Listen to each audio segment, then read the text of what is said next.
বুঝতে পারে এটা ভুল কথা। এই দেশে জানাকে ভালোবাসা বলে, কেউ এর প্রতিবাদ করে না। শুকরকে যদি কেউ গরু বলে সহ্য করবেন? ও বিয়ে করেনি, মেয়ের সাথে কথা বলে, মেয়ে বিয়ে করেনি, ওকে ওর সাথে কথা বলে, এটা কি জেনা না ভালোবাসা? আপনারা সবাই এটাকে ভালোবাসা বলেন নাকি জেনা বলেন? না না, সবাই বলে ভালোবাসা, বলা কেউ জেনা বলে না। যত পোলাপান প্রশ্ন করে সবাই তো বলে ভালোবাসে, যত মেয়ে প্রশ্ন করে তারাও বলে ভালোবাসে। এদেশের জমজমের পানিকে মদ বললে মানুষ বোঝে যে এটা ভুল কথা। এদেশের শুকরের গোশতকে গরুর গোশত বললে মানুষ বুঝতে পারে এটা ভুল কথা। এদেশের জানাকে ভালোবাসা বলে, কেউ এর প্রতিবাদ করে না। ও কত নিচে নামছে অশ্লীলতা আসার কারণে। আল্লাহ বলেছে জানা, রাসূল বলেছে জানা, কোরআন বলেছে জানা, হাদিস বলেছে জানা, আলেম বলে জানা, হুজুর বলে জানা, ওর মা বলে জানা, ওর বাপ বলে জানা, ওর সমাজ বলে জানা, ওর দিন বলে জানা, ওর নিজে জানে জানা, ও বলে ভালোবাসা। ও বলে কি ভালোবাসা? বিয়ে করে না, এটা নাকি ভালোবাসা? তাহলে জানা কোনটা? তাহলে জানা কোনটা? এটা যদি ভালোবাসা হয়, জানা কোনটা?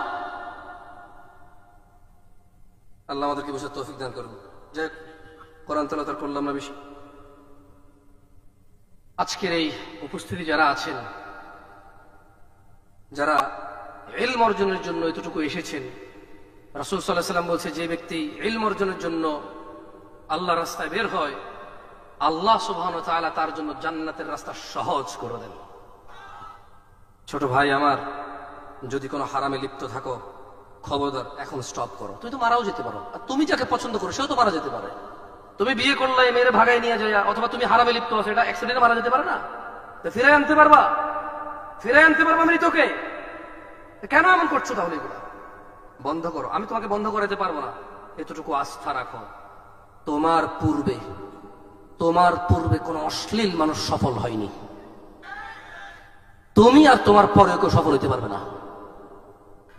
যা হয়েছে হয়েছে, আল্লাহর কাছে ফিরে আসো, ঈমান আনো, ভালো কাজ করো, পূর্বের সমস্ত গুনার জন্য অনুতপ্ত হও, তোমার সমস্ত গুনাহকে আল্লাহ নেকিতে পরিবর্তন করে দেবে।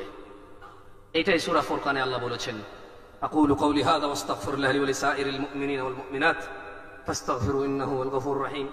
আমি আল্লাহর কাছে নিজের জন্য ক্ষমা চাই, মুমিন মুমিনাত সবার জন্য আল্লাহর কাছে ক্ষমা চাই। আপনারাও আল্লাহর কাছে নিজের জন্য ক্ষমা চান, আমার জন্য ক্ষমা প্রার্থনা করেন আল্লাহর কাছে। সুবহানাকাল্লাহুম্মা ওয়া বিহামদিকা আশহাদু আল্লা ইলাহা ইল্লা আনতা আস্তাগফিরুকা ওয়া আতুবু ইলাইক। আসসালামু আলাইকুম ওয়া রাহমাতুল্লাহি ওয়া বারাকাতুহু।